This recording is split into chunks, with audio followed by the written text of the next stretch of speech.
আসসালামু আলাইকুম, কেমন আছেন সবাই? এমএস ফ্যামিলি ব্লগে আরো একটি নতুন ভিডিওতে আপনাদের অনেক স্বাগতম জানাই। আজ মঙ্গলবার, ঘড়িতে বাজে 6:45। ভিডিওটা শুরু করলাম। আশা করছি আপনাদের এই ভিডিওটা অনেক ভালো লাগবে। আপনাদের ভালো লাগা, ভালোবাসা থেকে একটি লাইক আর কমেন্ট করতে ভুলবেন না। আপনাদের একটি লাইক আর কমেন্ট আমাকে অনেক উৎসাহ জানাবে ভিডিও বানাতে। আর জানেন তো, এইবার আমি অনেকটা গ্যাপ হয়ে গেল ইউটিউবে ভিডিও ছাড়া। কারণ যারা আমাকে আগে চেনো, আগে ভিডিও যারা দেখেছো, তারা তো জানো আমার একটি ছোট্ট একটি বিজনেস আছে, লাইভ সংসারের কাজ, তারপরে পার্সেল করা আর ভিডিও এডিটিং করতে অনেকটা সময় লাগে, যেহেতু আমরা নতুন ক্রিয়েটর। অ্যাকচুয়ালি এগুলো সময় যেহেতু অনেকটা বিজনেসে চলে যায় আর ভিডিও এডিটিংটা হয়ে ওঠে না। এবারে চেষ্টা করব একদিন ছাড়া ভিডিও ছাড়ার। আর যারা নতুন আছেন, যারা ইউটিউব থেকে দেখছেন, অবশ্যই চ্যানেলটা সাবস্ক্রাইব করে দেবেন, দয়া করে পাশে থাকবেন। আর যারা ফেসবুক থেকে দেখছেন অবশ্যই ফলো করে দেবেন। আর যারা এই কাজটা করেই ফেলেছেন তাদেরকে অনেক আন্তরিক ভালোবাসা, অনেক আন্তরিক শুভেচ্ছা, অনেক অনেক ধন্যবাদ তাদেরকে। আর সকালে উঠে দেখেন, আমি আগে সবজির বাগান যেটা আমার আছে, গার্ডেন আছে, সেখানে এটা জল দেওয়ার কাজ চেয়ে নিলাম। আর এটা যেটা দেখালাম হাত দিয়ে যেটা দেখালাম, ওটা হচ্ছে আমার ভুট্টা গাছ। ফার্স্ট টাইম কিন্তু গার্ডেন করেছি, অনেকটা বিফলে যায় না, অনেক গাছগুলো প্রায় ধরেই গেছে। আমার তো বেশ ভালোই লাগছে। জানেন তো, ঢেঁড়স গাছ থেকে সবজি চারা থেকে শুরু করে সব গাছই যে হবে আমি ভাবতে পারি না। অনেকটাই আমার হাতে গাছ হয়েছে, আমি অনেকটা আনন্দ বোধ করি। গাছে জল দিয়ে এসে আমি কিন্তু বাড়ির রুমের ক্লিন কাজটা সেরে নিলাম। আর হ্যাঁ, পাশ থেকে অনেক আওয়াজ পাচ্ছেন, নলেজ পাচ্ছেন। তো এখান থেকে মানে পুরোটা তো আমরা গ্রাম্য পরিবেশে থাকি, যতটা পারছি সাইডে গিয়ে ভিডিও করার, কিন্তু আউটসাইডের নলেজগুলো তো আসছে। তো দয়া করে কষ্ট করে ভিডিওটা দেখে নেবেন। আর দেখেন, আমরা তো একদম পিওর গ্রাম্য, তো গ্রামে বাস করি। তো এই যে আমার বাড়িতে একটা মুরগি ছিল, তো ওটাকে জবাই করে নিলাম। আর অনেক আপুরা, আমাদের কলকাতার আপুরাই জানেন যে গরম জলে ও পালকগুলো ক্লিন করে নেওয়া, সেই মানে চিকেনের যে টেস্ট থাকে। আর বাড়িতে যেটা জবাই করা বা কাটার পর সেটাকে কিন্তু তোমরা যখন ওই ক্লিন করার পর ছোট ছোট যে লোম থাকে, পশম থাকে, সেগুলো যখন তোমরা গ্যাসেতে একটু পুড়িয়ে নেবে, পুড়িয়ে নিয়ে একটু হলুদ মাখিয়ে নিয়ে তারপর ছোট ছোট করে টুকরো করে রান্না করবে, দেখবে ওই চিকেনের টেস্টটি কিন্তু অনেকটা বেশি সুন্দর থাকে। আমাদের বাড়ির ঠাকুমা, দাদিমা, দিদা, নানিমা এরকম যারা ছিলেন, তারা কিন্তু এই কাজটা এইভাবে করতেন। ওখান থেকে কিন্তু আমার শেখা। বাড়ির মা, কাকিমারা এইভাবে করতেন।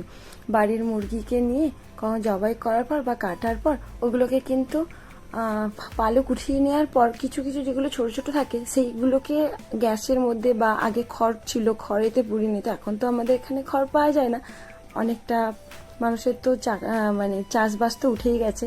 খড় না পাওয়ার জন্য আমরা গ্যাসে পুড়িয়ে নিই। তো গ্যাসে পুড়িয়ে নিলে পরে ছোটো ছোটো লোমগুলো উঠে যায়। তো সেই চিকেনের রান্না আর গরম জলের রান্না কিন্তু অনেকটা তফাৎ হয়। সত্যি একদিন ট্রাই করে দেখবেন, মিলিয়ে দেখবেন, সত্যি অনেকটা টেস্টফুল থাকে।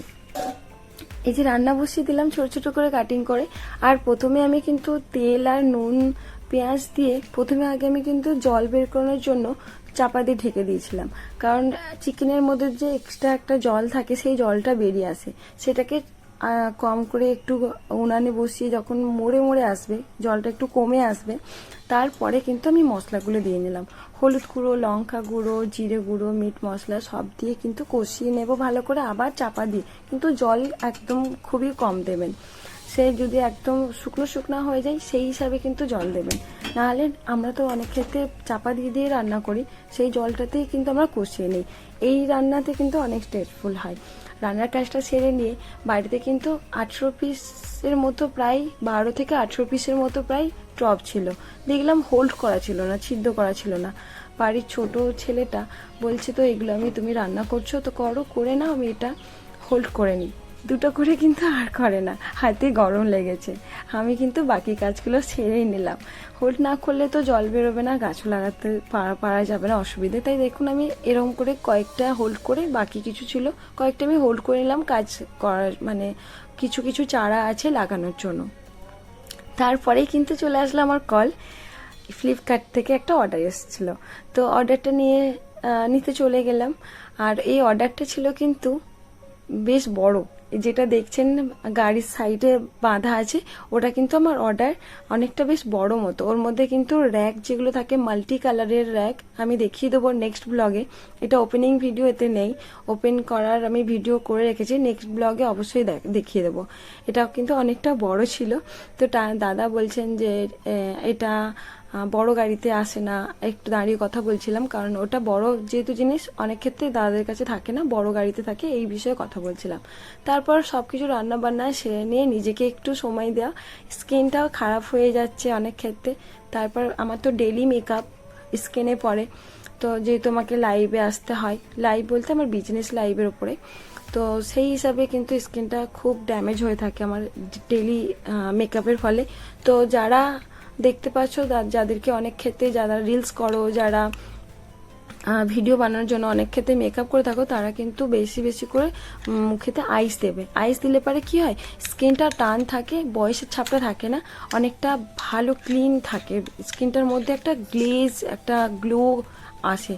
যারা করো না তারা একটু ফলো করে দেখবে, তার পরের দিনে রেজাল্ট পাবে। তারপরে আমি কিন্তু, এটা ছিল টক দই, বেসন আর হচ্ছে হলুদ গুঁড়ো দিয়ে একটু মুখটা ক্লিন করে নেব। গোসল করার কাজ, যেটা স্নান করার কাজ সেরে নেব। সেরে নিয়ে এবার কিন্তু থাকবে, বললাম না ভিডিওতে একটু আগে যে আমার পার্সেল রেডি করার থাকে, তো স্নান করে নিয়ে কয়েকটা পার্সেল রেডি করার ছিল। তো দাদা মানে কুরিয়ার দাদা, উনি বলেছিল 2:30টার আগে আসবে। তো ভেবেছিলাম যে গোসল করে আমি কিন্তু সব কাজগুলো সেরে নিই, গোসল করার আগে কিন্তু পার্সেলের কাজটা সেরে নেব। তো দেখেন আমি পার্সেলের কাজটা সেরে নিলাম এক এক করে। তারপরেও কিন্তু এই দিনে আমার লাইভ ছিল, তো এই দিনকে আমি লাইভ করব হিসাবে তাড়াহুড়ো করে আমি কয়েকটা পার্সেল, 10-12টার মতো পার্সেল ছিল এই দিনকে, তবু কম ছিল। অন্যান্য দিনে আরও থাকে 25টা-30টা, অনেকগুলোই থাকে।